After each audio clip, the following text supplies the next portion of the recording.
अच्छा चलो, क्वेश्चन 40 करते हैं। M is a compound. देखो ये जो ऊपर ये सारी डिटेल लिखी हुई होती है ना, वैसे तो ये यूजलेस है। काम हमेशा यही करता है, कोई भी कंपाउंड लेगा और उसको बोलेगा कि उसको हमने वाटर में डिजोल्व किया है और फिर उसके 3 पार्ट्स बनाए। तो पहले तो हमेशा यही होगा। तो इस टेबल को अगर आप ना भी पढ़ो तो कोई मतलब, इस ऊपर वाली डिटेल को ना भी पढ़ो तो चलेगा, कोई इशू नहीं है। हाँ, बस यहाँ से जब स्टार्ट करोगे ना, तो पहला स्टेप हमेशा यही होता है कि वो उस कंपाउंड को वाटर में डिसॉल्व करके उसके 3 पार्ट्स बना लेगा।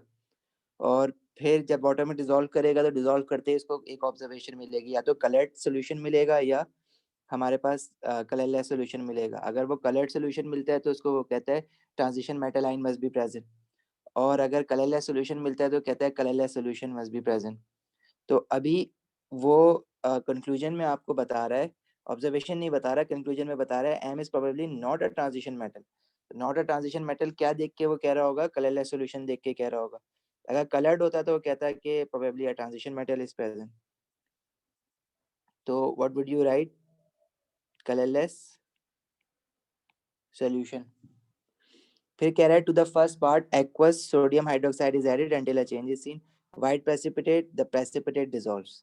अब आपने टेबल आपको अब याद रखना है कि व्हाइट प्रेसिपिटेट कब आता है और एक्सेस सोडियम हाइड्रोक्साइड डालने पे कौन सा कैटाइन ऐसा है जिसका प्रेसिपिटेट डिसॉल्व हो।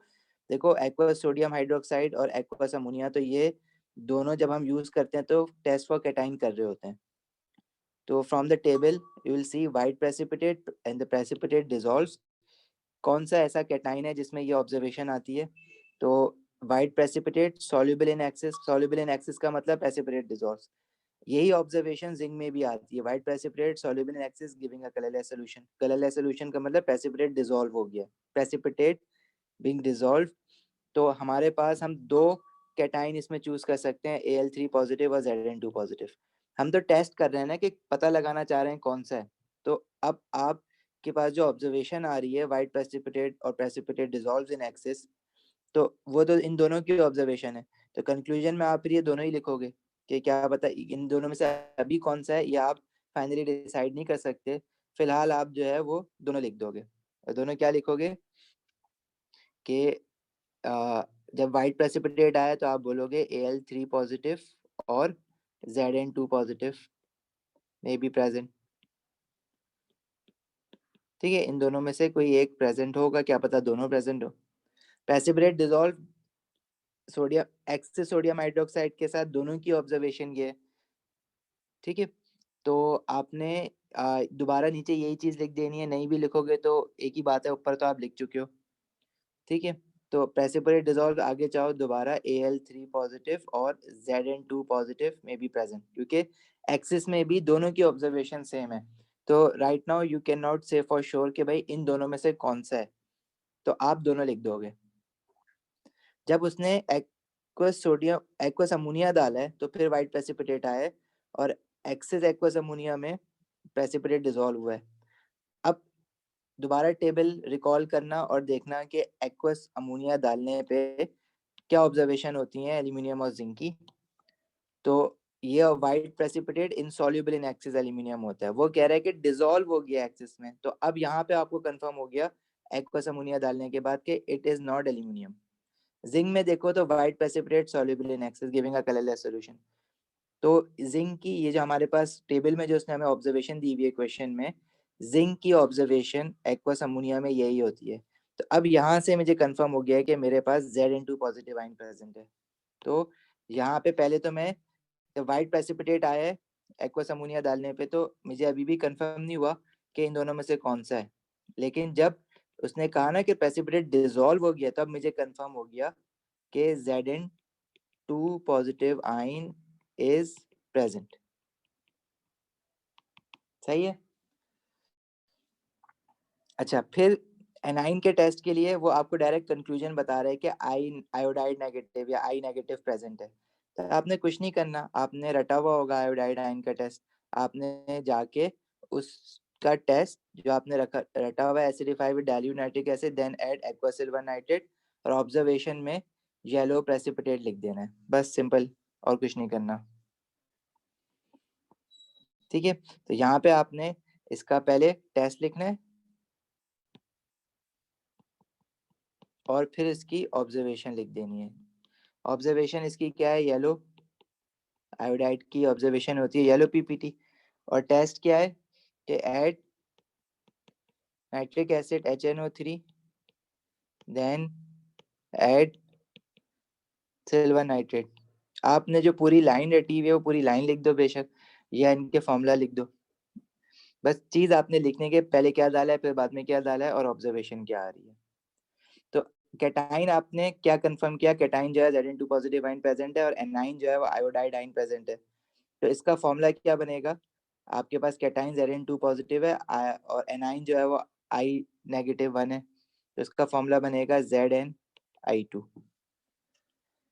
Zinc iodide. सही है, किसी को कोई प्रॉब्लम इसमें?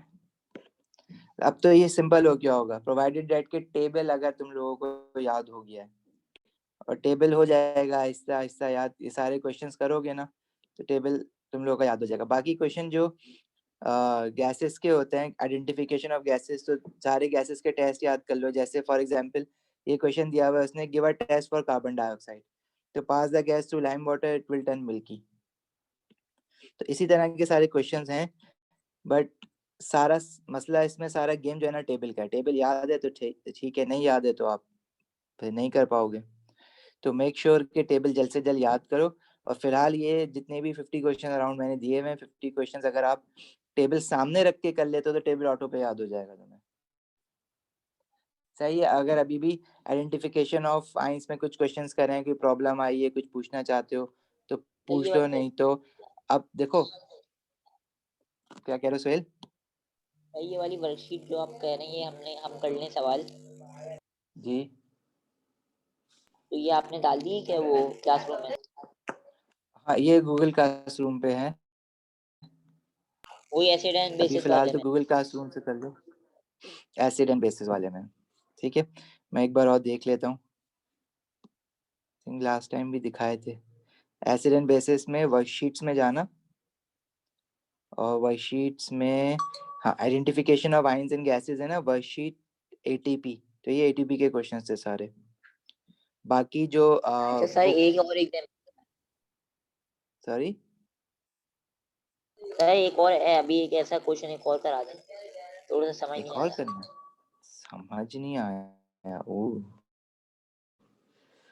क्या बात कर दी ठाकुर।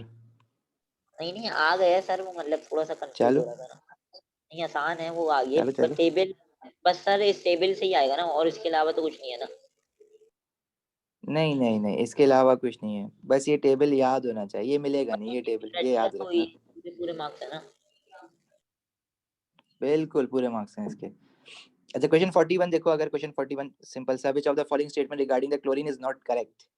क्लोरीन जो है ना, हम पीरियोडिक टेबल जब पढ़ेंगे ना तो मैं तुम्हें बताऊंगा, क्लोरीन का जो कलर होता है ना वो पेल ग्रीन होता है, क्लोरीन गैस जो होती है ना वो पेल ग्रीन कलर की होती है, and it is more reactive than bromine. तो कुछ चीजें अभी भी ऐसी हैं जो कि बाकी दूसरे चैप्टर्स के साथ लिंक अप हो रही हैं। तो अब जैसे ये मुझे पीरियोडिक टेबल में तुम लोगों को पढ़ाना है, तो पीरियोडिक टेबल में मैं तुम लोगों को एक चीज और पढ़ाऊंगा कि chlorine is more reactive than bromine. तो वो क्या करती है, अ, अगर कोई ब्रोमीन का अगर कंपाउंड है ना, जैसे पोटेशियम ब्रोमाइड है, और इसके अंदर मैंने क्लोरीन गैस डाल दी है, तो क्लोरीन क्या करेगी, जाएगी ब्रोमीन को हटा देगी पोटेशियम से और खुद पोटेशियम के साथ लग जाएगी, और ब्रोमीन गैस निकल जाएगा तुम्हें। सही है, और पेल ग्रीन होती है, मतलब ये भी क्लोरीन के बारे में सही है। क्लोरीन ब्लीचेस लिटमस, ब्लीच मतलब उसका कलर उड़ा देती है, रेड और ब्लू नहीं करती, उड़ा देती है कलर। ठीक है, ये टेस्ट फॉर क्लोरीन गैस देखो, ये इसी टेबल में लिखा हुआ है। ठीक है, it bleaches dam litmus paper, but make sure dam लिखना जरूरी होता है। अगर यहाँ तो लिखना नहीं है, लेकिन जहाँ भी लिखना हो ना, लिटमस पेपर को हम डैम करके यूज करते हैं, थोड़ा सा गीला कर ले। अगर कोई गैस निकल है ना, ड्राई गैस निकल है, तो लिटमस पेपर को ना हम थोड़ा सा गीला कर लेते हैं, डैम का मतलब ये होता है। डैम लिख दो या वेट लिख दो। ठीक है, और फिर हम लोग इलेक्ट्रोलिसिस पढ़ेंगे, तो इलेक्ट्रोलिसिस में ये डी वाला पार्ट आ जाएगा। ठीक है, वैसे ये डी वाला पार्ट जो इसने दिया हुआ है ना वही गलत है, बाकी ये सारे सही है। तो कुछ क्वेश्चंस बीच में अभी ऐसे आएंगे प्योरिडिसिटी के, इलेक्ट्रोलिसिस के, मेटल्स के, इसी के साथ मिले हुए आ जाते हैं, जो हमने अभी तक करा नहीं है। देखो अभी प्लान क्या है, प्लान तुम लोग सुनो कि हम लोगों ने क्या क्या, और ये जो ग्रुप 1 चल रहा है हम लोगों का, इसमें हम लोगों ने आगे अभी क्या क्या चैप्टर्स जल्द से जल्द कवर करने हैं। देखो एसिड बेसिस मैंने तुम लोगों को पढ़ाने के बाद इसके पेपर 2 और पेपर 1 के क्वेश्चंस भी कराए, ठीक है। फिर मैं सॉल्ट्स में आप लोगों को डायरेक्ट एटीपी पे, आइडेंटिफिकेशन ऑफ सॉल्ट्स पे ले गया हूँ। थोड़ा स्ट्रीमलाइन करके रखना चीजें कि क्या क्या तुम लोगों ने पढ़ ली है। आइडेंटिफिकेशन सॉल्ट्स की भी ले गया, और साथ में गैसेस का, क्योंकि बहुत छोटा सा और आसान पार्ट होता है, गैसेस भी हमने साथ कवर कर लिया है। इसके बाद आप लोगों को हम लोगों ने ऑक्साइड्स के कुछ क्वेश्चंस करेंगे आज पेपर 2 के। पेपर 1 में और पेपर 2 में एक जैसे आते हैं, तो आज हम पेपर 2 के कर लेंगे ऑक्साइड्स के। फिर preparation of salt. Preparation of salt हमने पढ़ा तो है, लेकिन क्वेश्चंस नहीं करे थे पेपर 2 के। पेपर 2 के क्वेश्चंस के थोड़े से लंबे आते हैं, तो पेपर 2 के वो क्वेश्चंस करेंगे, और नेक्स्ट क्लास में पेपर 1 भी कर लेंगे इसका। तो ये वाली सारी चीजें जब हो जाएंगी ना, तो इसके एक चीज और रह जाती है, टाइट्रेशन। टाइट्रेशन मैं सिर्फ इसलिए डिले कर रहा हूँ आपका अभी, क्योंकि जब पीछे वाले ग्रुप वाले हो ना, उनका मैं जो मोल्स कंप्लीट हो जाएगा ना, तो मैं टाइट्रेशन पे आ जाऊंगा, क्योंकि टाइट्रेशन का जो एटीपी का क्वेश्चन आता है ना, वो होल सोल मोल्स का क्वेश्चन होता है एक तरह से। टाइट्रेशन तो बस एक शुरू का पार्ट होता है, उसमें बाकी सारा मोल्स चल रहा होता है उसमें। तो फिर हमारे पास जो है ना एसिड एंड बेसिस खत्म हो जाएगा। एसिड एंड बेसिस के बाद हमने अमोनिया पढ़ना है और सल्फ्यूरिक एसिड पढ़ना है, ठीक है। ये बहुत छोटे से थ्योरेटिकल चैप्टर्स हैं, रट्टा मारने वाले, ठीक है। फिर हम लोगों के पास मेटल्स है, और मेटल्स के साथ इलेक्ट्रोलिसिस पढ़ेंगे, मिला के पढ़ेंगे मेटल्स, इलेक्ट्रोलिसिस और रिडॉक्स। शायद तुम लोगों का नहीं हुआ है, तो मेटल्स, इलेक्ट्रोलिसिस, रिडॉक्स, तो इसको एक चैप्टर बना के चलेंगे, इसको एक चैप्टर बना के, और ये एक चैप्टर हमारा चल रहा था, ठीक है। फिर कुछ हमारे पास एनर्जेटिक्स रह जाता है, और स्पीड ऑफ रिएक्शन रह जाता है, वो भी छोटे छोटे से चैप्टर हैं, वो भी हम लोगों ने मिला के पढ़ने हैं। फिर खत्म केमिस्ट्री? जी, फिर केमिस्ट्री खत्म? केमिस्ट्री खत्म नहीं, अभी तो देखो ये पढ़ोगे, ठीक है। फिर उसके बाद तुम्हारे पास एक्सपेरिमेंटल केमिस्ट्री है, ठीक है। बीच में मैं periodicity भी तुम लोगों को बीच में ही पढ़ा दूंगा, ये सब रहता है अभी। और फिर ऑर्गेनिक केमिस्ट्री है, तो ज़रा थोड़ा सा सीरियस लेके चलो चीज़ों को। ये जो ऑनलाइन क्लासेस हो रही हैं, उसमें हम थोड़ा सा ना फास्ट फॉरवर्ड अभी निकलेंगे आगे, ठीक है। सुहेल, चलें क्वेश्चन कर लें आला एक और।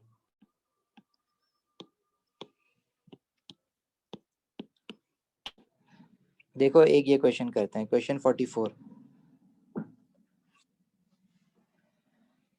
सबिया, we will know that in periodicity, जब हम periodicity पढ़ेंगे ना, we will find out why chlorine is more reactive than bromine, ठीक है। क्लोरीन जो ऊपर होता है ना ग्रुप में, मतलब periodic टेबल में, जो डाउन द ग्रुप जाते हो तो ग्रुप 7 की रिएक्टिविटी डिक्रीज होती है।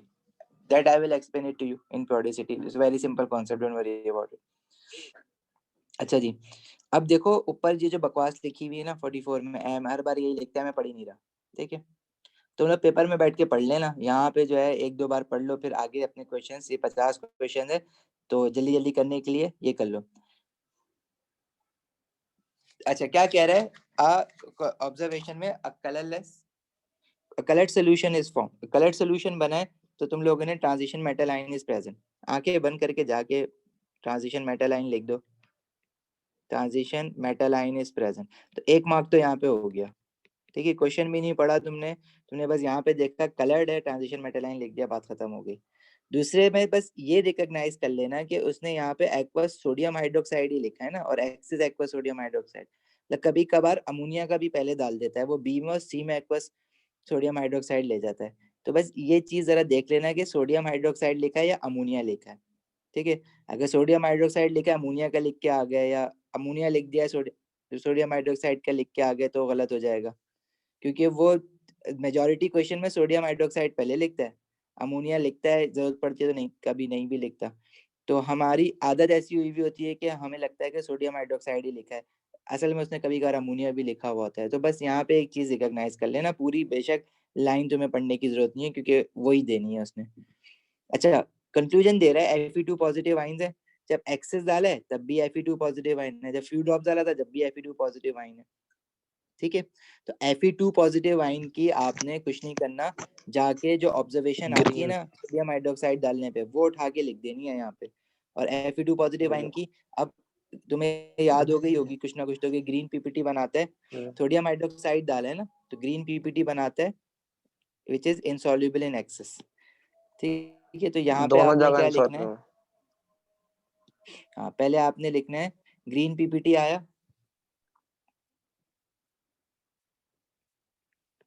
और नीचे लिख देना green PPT insoluble in excess, या पीपीटी इनसॉल्युबल इन एक्सेस लिख दो, एक ही बात है। बात तो ग्रीन पीपीटी की चली ना, इनसॉल्युबल इन एक्सेस, तो ये आयरन के Fe ऑब्जर्वेशन। आयरन का है ना? जी, Fe2 पॉजिटिव आयन आयरन है। जी सॉले, रिकॉर्ड हो रहा है ये। अच्छा, फिर वो कह रहा है कि द मिक्सचर इज हीटेड। देखो, जब हीट करते हैं ना सोडियम हाइड्रोक्साइड डालने के बाद, तो सिर्फ एक ही कैटाइन ऐसा है जिसमें हमने हीट करा है, अमोनिया अमाइन। ठीक है, अगर वो कह रहा है अमोनिया अमाइन प्रेजेंट है, उसने कंक्लूड कर दिया है कि यस इट इज प्रेजेंट, तो you have to write the observation which proves that ammonia amine is present. और अमोनिया अमाइन की प्रेजेंस किस तरह से पता चलती है? कि अमोनिया प्रोड्यूस्ड होती है ऑन वार्मिंग। ठीक है, अगर आपने उसको हीट करा है तो अमोनिया गैस इज प्रोड्यूस्ड। और अमोनिया गैस का टेस्ट क्या होता है? Turns damp red litmus paper blue. तो ठीक सर है, हमें उसके साथ लिखना पड़ेगा ये अमोनिया बिल्कुल का टेस्ट टेस्ट लिख भी? देना। देखो, हाँ टेस्ट लिख देना, टेस्ट नहीं छोड़ना, क्योंकि कहीं पे कभी वो मार्क्स देता है, कभी नहीं देता। तो फिर या तो आप पूरे मार्किंग देखोगे डिवाइड करके कि क्या उसने 2 मार्क्स का दिया है ये क्वेश्चन या 3 मार्क्स का दिया है, क्योंकि वो एक एक मार्क्स नहीं देता, नीचे डायरेक्ट टोटल 9 या 10 मार्क्स ऐसे लिख देता है। तो वो करो, इससे बेटर है क्या तुम टेस्ट लिख के आ जाओ ना। अगर तुमने टेस्ट लिख दिया, एक्स्ट्रा नहीं पूछा हुआ था, तो वो तुम्हें क्या कहता है, मार्क्स तुम्हारे काटेगा नहीं एक्स्ट्रा लिखने के। लेकिन अगर तुमने नहीं लिखा है और उसने पूछा हुआ था, तो वो मार्क्स काट लेगा। तो मार्किंग देखो, इससे बेटर है कि जब भी तुम लिखो ना अमोनिया, तुमने लिखा है ना ammonia evolve which turns damp red litmus blue, कितना टाइम लगा, लिख दो टेस्ट। सही है। फिर वो कह रहा है कि SO4 negative ion is present, तो उसका टेस्ट लिखो और उसकी ऑब्जर्वेशन लिखो, बस। कभी जरूरी नहीं है कि हमेशा एनाइन की वो टेस्ट और ऑब्जर्वेशन तुमसे पूछे। टेस्ट लिख के दे सकता है, क्या पता ऑब्जर्वेशन और कंक्लूजन पूछ ले। ठीक है, तो सबके लिए तैयार रहना। मतलब तुमने जो टेबल दिया हुआ है ना, इसमें सारे कॉलम्स याद करना है। ये नहीं कि आपने जो है सिर्फ टेस्ट रिजल्ट याद कर लिए, टेस्ट कैसे परफॉर्म करना है ये याद नहीं किया। टेस्ट कैसे परफॉर्म करना है, उसके बेसिस पे रिजल्ट क्या आएगा वो भी याद करना है, सब कुछ याद करना है इसमें। ठीक है, चले तो अब आगे कैटाइन जाएं और तो एनाइन तो मस्ट है ना, हम आगे पीछे ना कर दें। कैटाइन, मैं समझा नहीं। देखो, इस जो कंपाउंड है ना, इसमें 2 तरह के कैटाइन आए हैं तुम्हारे पास, Fe2 पॉजिटिव आइन और अमोनिया आइन। और एनाइन जो है वो एक ही तरह का है, SO4 नेगेटिव आइन। तो अगर इसके कंपाउंड का फॉर्मूला पूछे तो 2 फॉर्मूले हैं इस कंपाउंड में, एक तो FeSO4 और एक अमोनियम सल्फेट NH4 2SO4। अगर आगे कंपाउंड पूछते हैं ना, तो ये 2 तरह के दोनों फॉर्मूले लिखोगे उसमें। M contains this iron sulfate, iron 2 sulfate and ammonium sulfate। Sir iron जिसके साथ नहीं करेगा अमोनिया के साथ? कैसे करेगा? दोनों पॉजिटिव हैं, दोनों कैटाइन है। अच्छा हाँ सही है, सॉरी। ठीक है, अच्छा अभी नेचर ऑफ ऑक्साइड्स के कुछ ये बड़े सिंपल से क्वेश्चन है। थोड़ा सा आप लोगों को क्योंकि ये मैंने एंड के लिए इसलिए छोड़े हुए हैं, क्योंकि देखो मिक्स आता है, जब पेपर में जाके बैठ जाते हो तो आपने पूरा कोर्स पढ़ा हुआ होता है। तो कुछ क्वेश्चन ऐसे होते हैं कि आपने क्या कहते हैं, अभी फिलहाल तुम्हें जैसे इसमें दिया हुआ है ना, choose from the gases to answer the question. आप अमोनिया को जानते हो कौन है, कार्बन डाइऑक्साइड भी जानते हो, क्लोरीन भी जानते हो, but you do not know what is butane, you do not know what is propane. ठीक है, ये ऑर्गेनिक केमिस्ट्री में पढ़ोगे, बट स्टिल जो यहाँ पे अभी क्वेश्चन डाला हुआ है वो सिर्फ रिलेटेड है उस चीज से जो आप पढ़ चुके हो। तो ये क्या कह रहा है? Each gas can be use once, more than once or not at all. ये इसका स्टाइल है पेपर 2 का, कि आप एटॉमिक स्ट्रक्चर के अगर क्वेश्चंस याद करो तो उसमें भी वो लिस्ट देता है और कहता है कि भाई एक बार भी यूज कर सकते हो उसको, 2 बार भी, और जरूर क्या पता जरूरत भी ना पड़े। ठीक है, तो वही कह रहा है which gas is released when calcium hydroxide क्या, देखो यही रिकॉग्नाइज कर लो, ये एल्कली है, is added to soil that contains a fertilizer ammonium nitrate, ammonium salt है। तो क्या रिएक्शन था, जब एल्कली को हमने अमोनियम सॉल्ट के साथ रिएक्ट कराया था, तो प्रोडक्ट में हमारे पास क्या बनता है, salt, water and ammonia gas. ठीक है, तो गैस कौन सी निकलती है, अमोनिया। तो आपने सिंपल यहाँ पे अमोनिया दिया हुआ है ना, तो you just have to state ammonia. सही है। फिर वो पूछ रहा है sodium oxide react with water to give sodium hydroxide, construct the equation for this reaction. Now sodium oxide is Na2O, formula बनाना आना चाहिए। Sodium hydroxide NaOH, salt and water बनाएगा सोडियम, अच्छा मैंने तो कुछ और पढ़ लिया, sorry. Sodium oxide reacts with water है, नॉट एल्कली, वाटर है इज H2O, और वाटर में डिसॉल्व होने पे सोडियम हाइड्रोक्साइड बना रहा है NaOH। बस ये इक्वेशन लिखनी है और इसको बैलेंस करना है। यहाँ पे सोडियम लेफ्ट साइड पे 2 है ना, तो राइट पे 2 लगा दो, बाकी ऑक्सीजन और हाइड्रोजन ऑटो पे बैलेंस हो गए, तो ये इक्वेशन बन गई है आपके पास।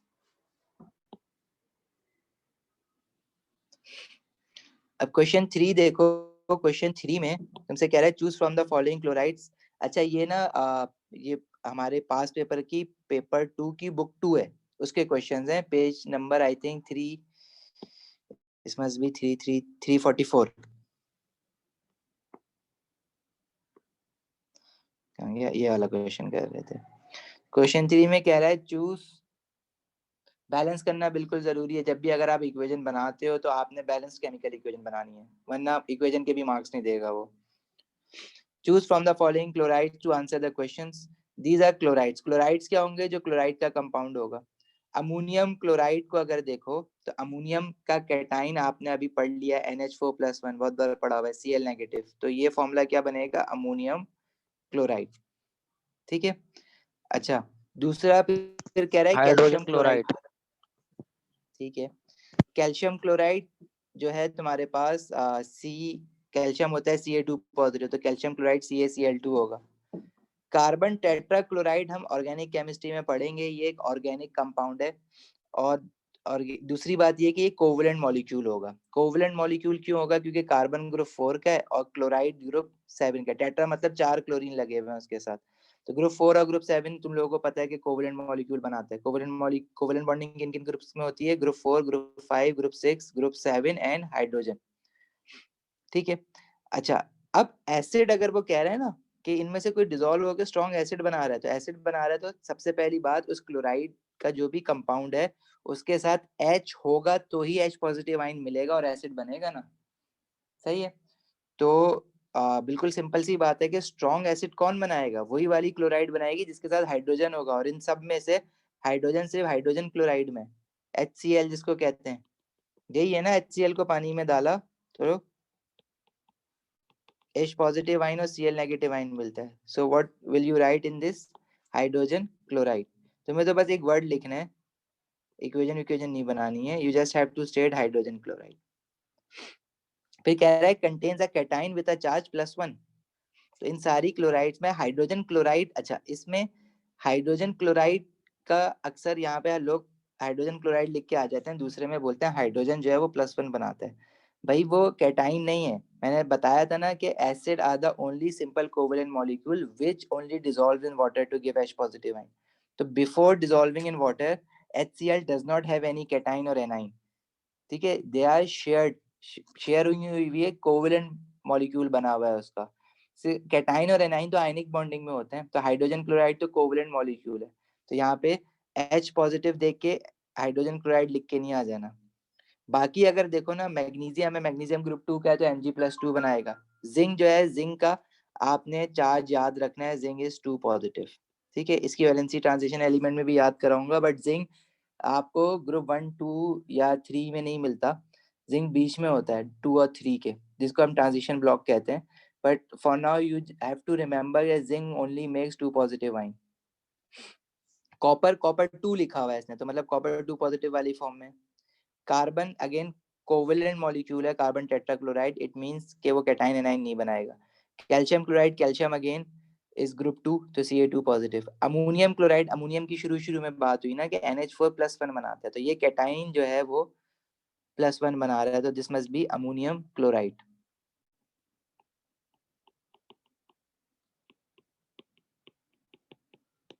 Got it?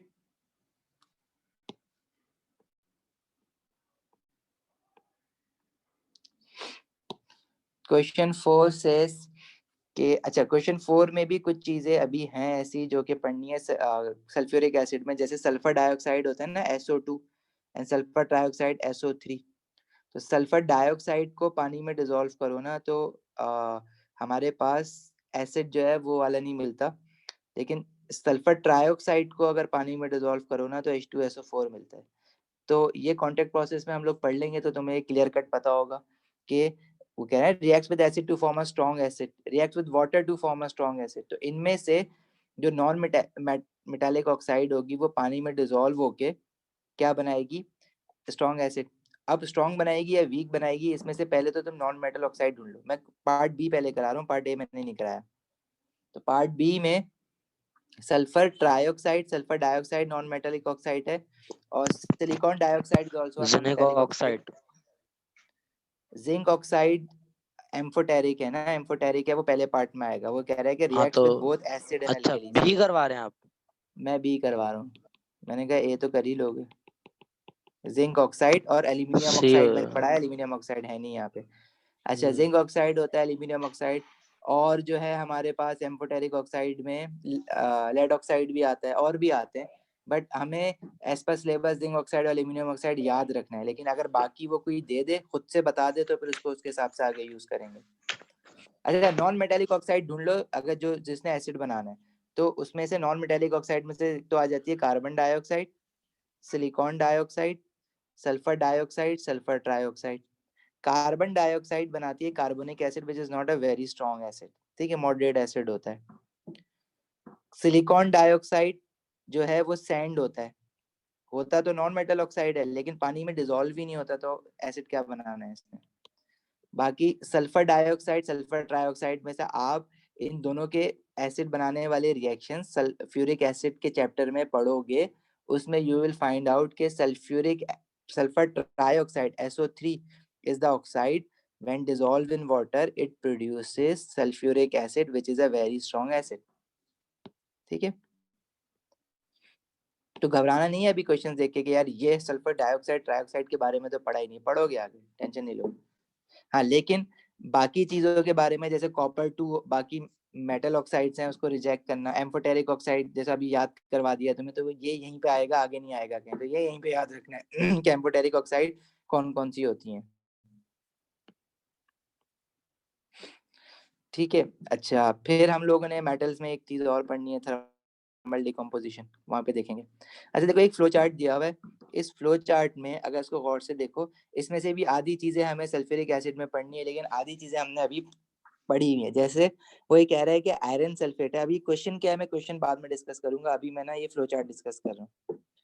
तो जो आयरन सल्फेट है उसको जब स्ट्रांगली हीट करा है, तो कह रहा है colourless gas that turns acidified potassium magnet colourless. Acidified potassium magnet हम लोग रिडॉक्स में पढ़ेंगे कि that is an oxidising agent. इसको भी छोड़ दो, अभी तुमने मेरे साथ रिडॉक्स नहीं पढ़ा है ना, ठीक है।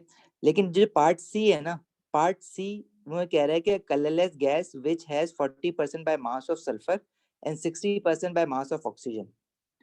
तो इसको हीट करने पे कोई, आयरन सल्फेट को हीट करने पे कोई गैस निकली है, जब ये ब्रेक हुआ है तो कोई गैस निकली है जिसमें सल्फर और ऑक्सीजन है। तो दो गैसेस कौन सी, सल्फर डाइऑक्साइड हो, क्या पता सल्फर ट्राइऑक्साइड हो। अब मैं कैसे कंफर्म करूँ कौन सी है? देखो जो उसने इन्फॉर्मेशन दी हुई है ना, तो कह रहा है 40% बाय मास ऑफ सल्फर। तो what you have to do is to find the percentage composition of sulphur in sulphur dioxide first. वो कैसे निकालोगे कि आप पहले सल्फर डाइऑक्साइड का मॉलिक्यूलर मास निकालो, जो कि होता है सल्फर होता है 32, ऑक्सीजन होता है 16, 2 into 16, तो इट बिकम 64 ग्राम्स। तो सल्फर डाइऑक्साइड का टोटल मास है 64 ग्राम्स। इसमें से परसेंटेज ऑफ सल्फर कितनी है हमारे पास, वो कैसे निकालते हैं? देखो, इसमें सल्फर का एक एटम है, ठीक है, और सल्फर का एक एटम होने का मतलब यह है कि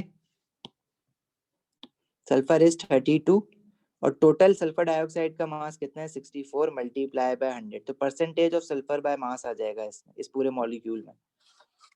तो ये निकालोगे तो ये आता है 32 divided by 64 into 100 which is 50%। लेकिन वो क्या कह रहा है कि 40% बाय मास ऑफ सल्फर है, तो सल्फर का मास 40% है, तो ये वाले सल्फर डाइऑक्साइड तो नहीं हो सकती वो।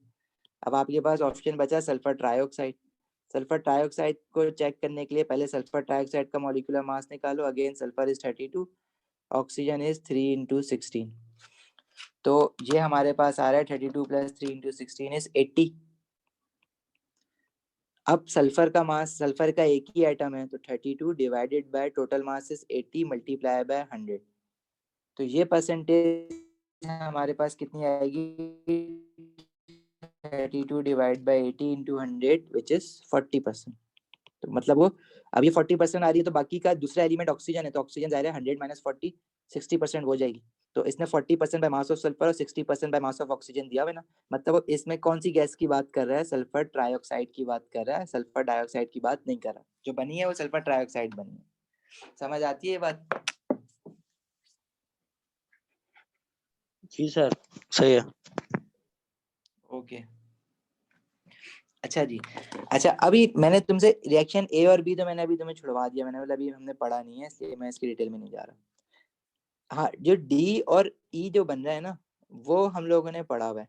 अब आयरन सल्फेट में, आयरन सल्फेट जो ना एक्वस दिया हुआ है, एक्वस का क्या मतलब है कि पानी में डिसॉल्व हुआ हुआ है, आयन बने हुए हैं, Fe2 पॉजिटिव आयन और SO4 नेगेटिव आयन। क्या आयरन सल्फेट सॉल्युबल होता है? देखो एसिड एंड बेसिस में भी एक टेबल दिया था जिसमें मैंने लिखा आया था कि सारे के सारे सल्फेट सॉल्युबल होते हैं except for 3, calcium sulphate, barium जी। Sulphate and lead sulphate. Iron sulphate soluble होता है। अच्छा इसमें डाला है एक्वा सोडियम हाइड्रोक्साइड। अरे ये अभी अभी तो देखा है तुम लोगों ने, एक्वा सोडियम हाइड्रोक्साइड जब Fe2 पॉजिटिव आयन के सॉल्यूशन में डालते हो तो ग्रीन पीपीटी आता है, आया ग्रीन और पीपीटी? वो इनसॉल्युबल रहता है। हाँ, और वो जो बनता है ना वो इनसॉल्युबल बनता है। वो जो ग्रीन पीपीटी बनता है वो बेसिकली होता क्या है पता है? वो ये होता है सोडियम हाइड्रोक्साइड जब रिएक्ट करेगा ना आयरन सल्फेट के साथ, तो इसमें से आयरन हाइड्रोक्साइड बनेगा FeOH2, और यही चीज होती है जो कि ग्रीन पीपीटी होती है। अब तुम्हारा सवाल ये होता है कि हमें कैसे पता आयरन हाइड्रोक्साइड जो है वो इनसॉल्युबल है? टेबल में तो नहीं था, बिल्कुल नहीं था टेबल में, ना तुम्हें याद करना है। तुम्हें जब वो कह रहा है पीपीटी है तो you have to recognise it by yourself कि जब पीपीटी है तो इनसॉल्युबल है, जब वो कह रहा है। और इस पूरे टेबल में किसी ने ये भी नहीं पूछा कि भाई आखिर प्रोडक्ट क्या बन रहा है, कि प्रेसिपिटेट आ रहा है जो कि insoluble in excess iron 2 positive का सोडियम हाइड्रोक्साइड डालने पे। भाई आप खुद आइडिया लगा लो ना, Fe2 पॉजिटिव है, उसमें जब सोडियम हाइड्रोक्साइड डाल रहे हो तो इसमें सोडियम हाइड्रोक्साइड में सोडियम तो कैटाइन है, हाइड्रोक्साइड एनाइन है, तो Fe2 पॉजिटिव ने किसके साथ जाके जुड़ना है? कैटाइन के साथ तो नहीं जुड़ेगा, वो तो दोनों पॉजिटिव पॉजिटिव थोड़ी जुड़ते हैं, नेगेटिव के साथ जुड़ेगा, मतलब क्या बनाएगा? Iron hydroxide. अब तुम कहोगे ये एल्कली है और ये जो है पानी में डिसॉल्व हो जाएगा, सारे एल्कलीज थोड़ी पानी में डिसॉल्व होते हैं, ठीक है, ये सॉलिड फॉर्म में रहेगा और इट फॉर्म्स ग्रीन पीपीटी। ठीक है, यही तो बन रहा था यहाँ पे। समझ आई बात? सर पे से अगर चली गई ये बात तो थोड़ा सा सोचना इसके बारे में बैठ के, समझ आएगी बाद में।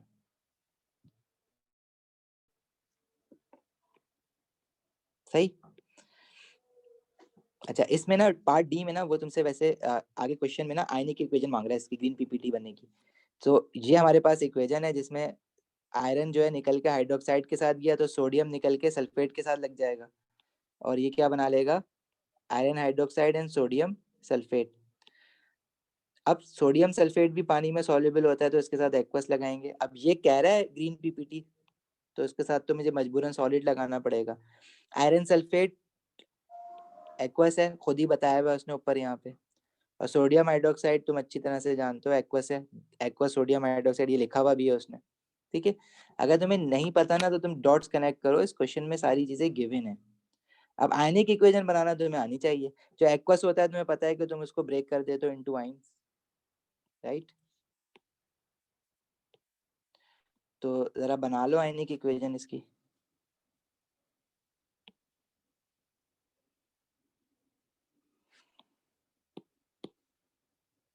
क्या बननी है? Na पॉजिटिव, OH नेगेटिव, फिर Fe2 पॉजिटिव, SO4 2 नेगेटिव, और इक्वेशन के दूसरी साइड पे FeOH पूरा ऐसे ही आ जाएगा, है ना, क्योंकि ये तो डिसॉल्व नहीं हुआ है, सॉलिड है, पीपीटी है, आइंस में नहीं हुआ है ये। और सोडियम Na पॉजिटिव और SO4 2 नेगेटिव। यहाँ पे हम लोगों ने एक काम जो ऊपर करना है ना, इसको बैलेंस जरूर करना है। बैलेंसिंग बहुत इंपॉर्टेंट है, इसकी बैलेंसिंग नहीं करोगे तो फिर फंस जाओगे। बैलेंसिंग करने के लिए देखो राइट साइड पे सोडियम 2 हो गए, तो मैंने यहाँ 2 लगा देना है, ठीक है, और यहाँ 2 लगाओगे तो सारी चीजें ऑटोमेटिकली बैलेंस हो जाएंगी। अब यहाँ 2 लगाया तो अब यहाँ भी 2, सोडियम जो आया वो भी 2 आया होगा, हाइड्रोक्साइड भी 2 आया होगा, सही है। और यहाँ पे ये Na2 था तो ये डिसोसिएट होकर 2 आना है। जैसे यहाँ पे हाइड्रोक्साइड अगर एक तो खैर डिसोसिएट नहीं हो रहा, अगर होता तो ये भी OH2 आता, 2OH नेगेटिव आइन आता। दूसरा काम क्या होता है, जो इक्वेशन के लेफ्ट और राइट पे सेम आइंस हैं, स्पेक्टेटर आइंस हैं, उनको जो है आप सर्किल कर लेते हो। जैसे Na पॉजिटिव, लेफ्ट साइड पे आपका Fe क्या कहते हैं, SO4 2 नेगेटिव, SO4 2 नेगेटिव। तो बाकी जो रह जाता है, जैसे Fe2 पॉजिटिव रह गया और 2OH नेगेटिव रह गया लेफ्ट साइड पे। राइट साइड पे क्या रह गया, FeOH। अब FeOH जो है ना वो सॉलिड फॉर्म में। अब क्वेश्चन में तुमसे वो ना स्टेट सिंबल्स भी मांग रहा है, आयनिक इक्वेशन में वो स्टेट सिंबल भी मांगता है। तो एक मार्क बैलेंस्ड इक्वेशन लिखने का आयनिक इक्वेशन, और दूसरा मार्क स्टेट सिंबल लिखने का। स्टेट सिंबल क्या है, जो आइन होता है वो तो आंखें बंद करके एक्वस है ना, जो आयनिक फॉर्म में तुमने ले लिया, एक्वस था तभी तो आइन बना, और जो डिसॉल्व नहीं हुआ, आइंस नहीं बनना, वो सॉलिड है। तो ये इक्वेशन आपके पास इस आंसर की बन गई, सही है।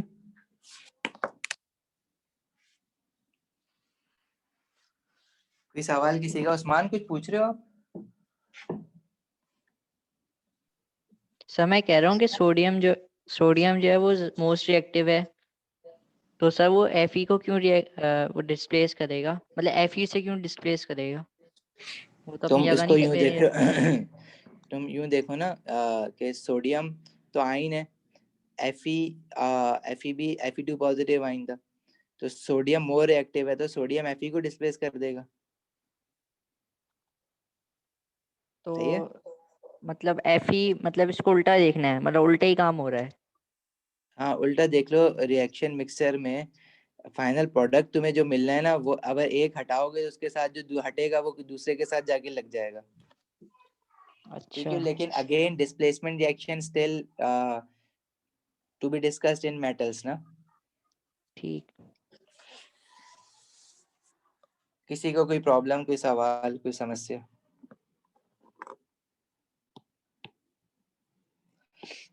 बहरहाल इसका आंसर ये आ गया। आगे बढ़ते हैं। तो खैर आगे वाला ये क्वेश्चन तो तुम कर लोगे, it's not difficult.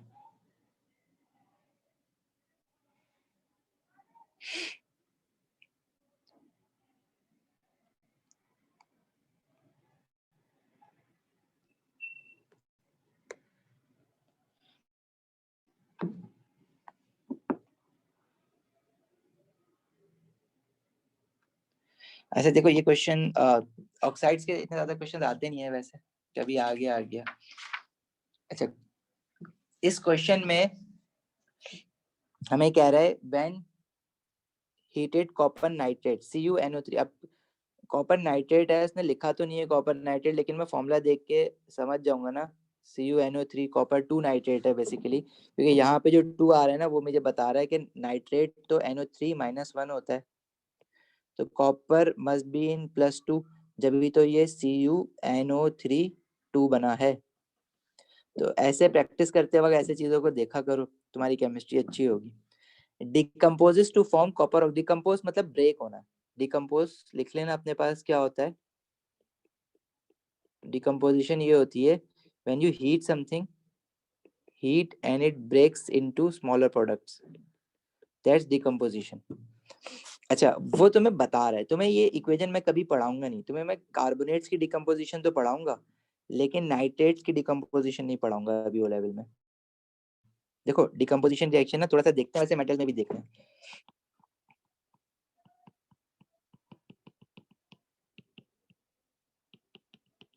Decomposition reaction क्या होता है, हमारे पास कार्बोनेट जो होते हैं ना, जैसे फॉर एग्जांपल सोडियम कार्बोनेट हो गया,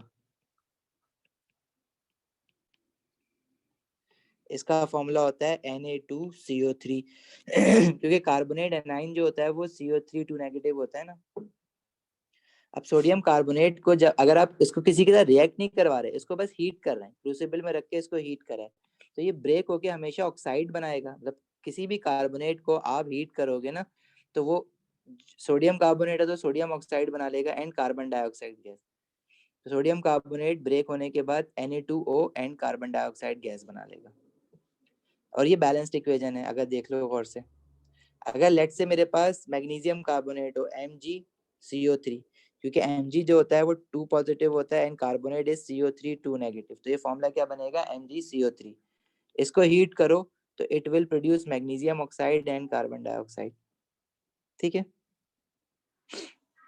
अच्छा, इसी तरह कैल्शियम कार्बोनेट है जैसे CaCO3, इसको हीट करो तो ये बनाएगा calcium oxide and carbon dioxide.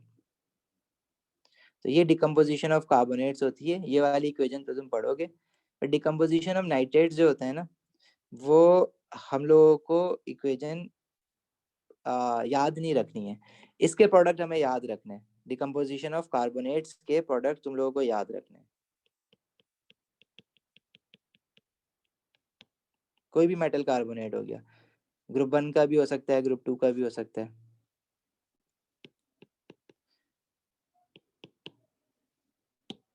ठीक है, चलूं आगे। एक मिनट।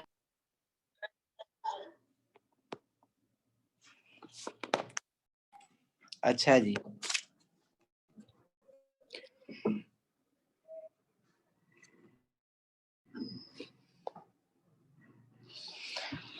अच्छा नाइट्रेट्स की डिकम्पोजिशन आपको याद नहीं करनी है, लेकिन उसने क्वेश्चन दे दिया। अब क्वेश्चन दे दिया तो उसने देखो तुम्हारे साथ कोई ज्यादती नहीं करी है, उसने तुम्हें प्रोडक्ट बता तो दिए क्या बनना है सारे के सारे, तुम्हें बस इक्वेशन लिखनी है CuNO3, बस तुम्हें ये पता होना चाहिए डिकम्पोजिशन मतलब हीट करके ब्रेक करना, वो मैंने तुम्हें बता दिया अभी।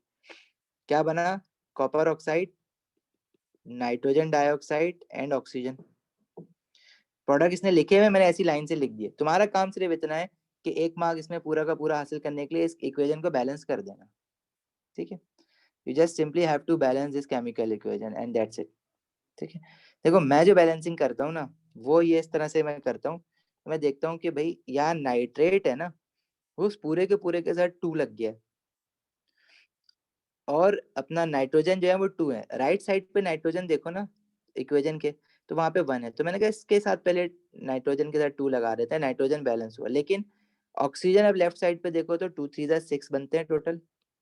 राइट साइड पे अगर ऑक्सीजन देखो ना, तो कितने बनते हैं, 1 यहाँ से कॉपर ऑक्साइड से, 2 2 4 यहाँ से और 2 यहाँ से, तो टोटल बन गया 4 5 6 7।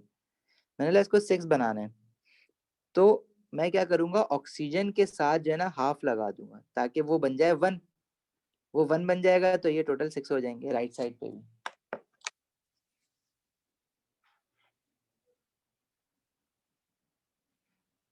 ठीक है, समझ आई बात। चलें आगे बढ़े, किसी सर को एक कुछ पूछना है? हमजा क्या करते हो तुम?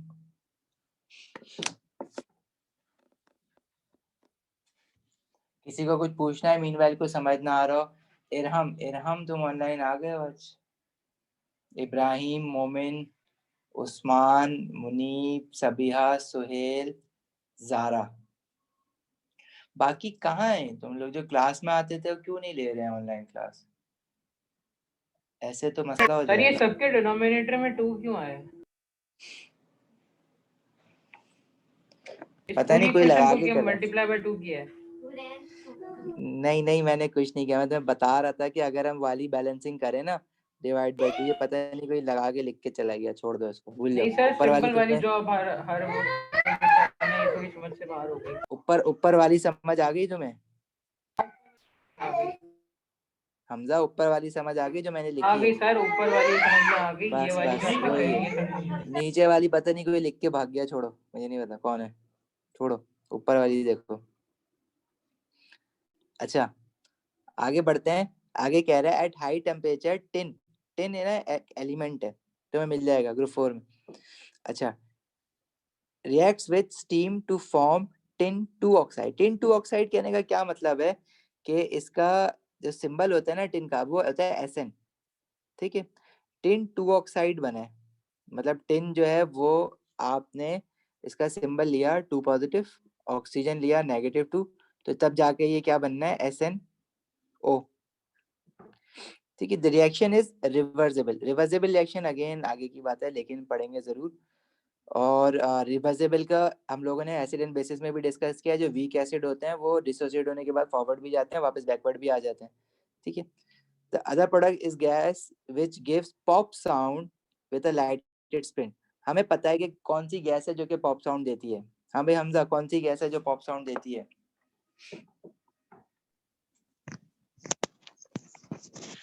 हाइड्रोजन। हाइड्रोजन, अच्छा ठीक है। तो आहिस्ता आहिस्ता देखो सब कुछ याद होता जाएगा तुम लोगों को। अच्छा, tin 2 oxide is an amphoteric oxide. Explain the meaning of the term amphoteric oxide. तो ये तो बड़ा मुश्किल हो गया क्वेश्चन। क्या होता है amphoteric oxide? That oxide that reacts with both acid and acid and basis. Alkali. जी, रिएक्ट्स विद बोथ एसिड, पूरी लिखना बात, सिर्फ एसिड एंड बेसिस लिख के नहीं आ जाना, चैप्टर का नाम नहीं पूछ रहा है। That reacts with both acid and basis, ठीक है। अच्छा, आखिरी इसका जो क्वेश्चन है ना, ये देखो, कंसंट्रेटेड नाइट्रिक एसिड। अब नाइट्रिक एसिड देखो, मैंने तुम लोगों को बोला था ना कि कुछ फॉर्मूले ऐसे होते हैं जो कि तुम लोगों को याद रखने हैं, नाम बता देगा, फॉर्मूले याद होने चाहिए। जैसे कि nitric acid was one of them. अब उसने तुम्हें नाइट्रिक एसिड का यहाँ पे फॉर्मूला नहीं बताया, और ही इज एक्सपेक्टिंग यू कि तुम्हें नाइट्रिक एसिड का फॉर्मूला खुद ही पता हो, ठीक है। तो जो वो याद करने के लिए कहा है वो प्लीज याद रखना। Nitric acid is HNO3। कह रहा है reacts with tin to form tin oxide. Tin, अब टिन इज SN, और वो कह रहा है कि बनाने रिएक्ट होने के बाद ये बना है। अब वो बताता जा रहा है, मैं लिखता जा रहा हूँ। नाइट्रोजन डाइऑक्साइड, नाइट्रोजन डाइऑक्साइड का फॉर्मूला होता है NO2। ये एयर एंड एनवायरनमेंट में भी याद करेंगे इस गैस का, लेकिन you should remember nitrogen dioxide is NO2। And water, water का भी देखो उसने फॉर्मूला नहीं लिखा, H2O। तुम्हें फॉर्मूला लिखने के मार्क्स दे रहा है, और दूसरे मार्क्स किसके देगा? तुम्हें पूरी इक्वेशन, बैलेंस्ड इक्वेशन लिखने के। तो बस तुमने इक्वेशन की बैलेंसिंग करनी है, ठीक है। अब इसकी इक्वेशन की बैलेंसिंग में अगर मैं वो हाफ हाफ लगाने जाऊँ ना, मैं कभी भी जहाँ पे 1 होता है ना उसके साथ हाफ लगाने की कोशिश नहीं करता। 2 होता है तो चलो समझ आती है बात। तो इसकी बैलेंसिंग अगर करने जाऊँ ना, तो नाइट्रिक एसिड के साथ क्या लगाऊं मैं पहले किसी एक को पिक कर लूंगा, जैसे हाइड्रोजन को बैलेंस करना है या किसी को बैलेंस करना है। तो अगेन थोड़ा सा सोचना पड़ेगा बैलेंसिंग के लिए। देखो ये ट्रायल एंड एरर है बैलेंसिंग। आपको मैं सारी की सारी दुनिया जहाँ की केमिकल इक्वेशन लिख के नहीं दे सकता कि याद करके चले जाओ, बेवकूफ़ी है वो तो। बैलेंसिंग के लिए जो बचपन वाला मेथड है वो यही है कि मैं सारे के सारे पहले एटम्स लिख दूं। लेकिन एक मार्क के लिए ना ये वर्थ इट नहीं होता है कि इतना बैठ के जो है ना आप पहले इतना टाइम जाया करो। तो बैलेंसिंग की इक्वेशन आती है ना, मैं बोलता हूँ इक्वेशन बना के अगर तुम्हें समझ नहीं आ रही ना, क्लिक नहीं करी कि बैलेंसिंग क्या करनी है, तो आगे बढ़ जाना। टाइम बचता है तो पीछे आना उस क्वेश्चन के लिए। कभी कभार हमें कुछ ऐसे अग्रेसिव मेजर्स लेने पड़ते हैं। हाइड्रोजन 2 है, नाइट्रोजन यहाँ पे राइट साइड पे 1 है, और ऑक्सीजन जो है राइट साइड पे हमारे पास क्या है? 4 है, 5 है, नाइट्रोजन 5 है। हाँ 2 3 4 5, ये ऑक्सीजन ने गड़बड़ फैलाई है सारी देखो। और टिन जो है ना वो भी 1 है। अब सारा का सारा मसला काम खराब ने ना ऑक्सीजन ने करा है। तो अब अगर मुझे ऑक्सीजन को बैलेंस करना है तो मैं लेफ्ट साइड पे पहले जाऊंगा ना। अब मसला ये है कि मुझे अगर सर ऑक्सीजन को हाइड्रोजन 2 5 कैसी बनाना है? है, अब हाइड्रोजन 2 क्या कैसा है सर? राइट साइड पे हाइड्रोजन वाटर के साथ 2 है ना, H2, हाँ सॉरी। ठीक है। तो हम लोगों ने, अगर मैं पीछे जाता हूँ ना बैलेंस करना, 3 को मैं किससे मल्टीप्लाई करूँ यार? 3 को अगर मुझे 2 बना, अब ऑक्सीजन है ना यहाँ पे 3 है, ऑक्सीजन लेफ्ट साइड पे नाइट्रिक एसिड के साथ है। अगर मुझे ऑक्सीजन को 5 बनाना है तो मैं 3 को किससे मल्टीप्लाई करूँ कि 5 बन जाए? 2 से कर दें, फिर वहां 1 बढ़ा देंगे। किससे कर दें? 2 से 2 कर से दें, कर दें, वहां फिर 1 वहां बढ़ा कर देंगे। देंगे। हाँ देखो ये बात इसने अच्छी की। देखो एक काम तुम ये कर सकते हो, तुम डिवाइड कर दो 5/3 से।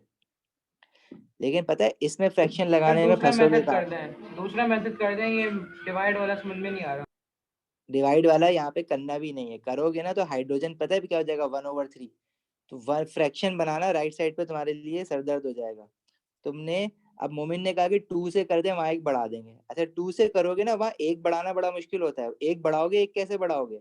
अब अगर तुम राइट साइड पे भी किसी भी चीज को 2 से मल्टीप्लाई करते हो ना, तो वो 1 नहीं 2 बढ़ेगा। तो 2 से करना तो वैसे ही खतरनाक है।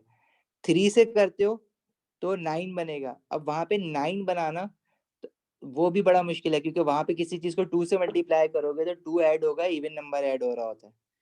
तो बेस्ट ये होता है कि आप किसी इवन नंबर से पहले मल्टीप्लाई करके देखो। 4 से मल्टीप्लाई करोगे तो ऑक्सीजन लेफ्ट साइड में 12 बन गया। अब राइट पे 12 बनाना कदरन आसान है एज कम्पेयर टू कोई ऑड नंबर 9 बनाना या 6 बनाना, इसलिए मुश्किल था तो इवन, लेकिन सिर्फ वहां पे 1 ऐड करवाना वो बड़ा मुश्किल था। कि मैं किसी को भी 2 से मल्टीप्लाई कराता हूँ, अगर 2 भी ऐड होता है तो वो 2 बन जाता है, 2 बढ़ जाता है, 1 नहीं बढ़ेगा। चाहिए अब देखो ऑक्सीजन तो चलो मैंने बढ़ा दिया, अब यहाँ पे देखो नाइट्रोजन भी तो बढ़ गया ना, 4 हो गया। अब नाइट्रोजन राइट साइड पे 1 है तो मुझे यहाँ भी बढ़ाना पड़ेगा नाइट्रोजन। और हाइड्रोजन देखो 4, हाइड्रोजन भी 4 हो गया। वहां पे हाइड्रोजन 4 करने के लिए मुझे वाटर के साथ 2 से मल्टीप्लाई करना पड़ेगा। अब राइट साइड पे टोटल ऑक्सीजन पहले खुद ही देख लो कितने हो गए। 2 यहाँ पे थे, 4 2 जार 8, 2 8 यहाँ पे हो गए, 2 1 जार 2। सर एक मेरे पास एक सोल्यूशन है, आप ना ये NO2 है ना यहाँ पे 2 लगा दें, फिर बाकी H2 है ना तो वो H2 भी हो जाएगा, और जो N है फिर वहां से एक N बढ़ा देंगे हाँ। और फिर वो भी 5 हो जाएगा, 6 हो जाएगा, फिर वहां पे एक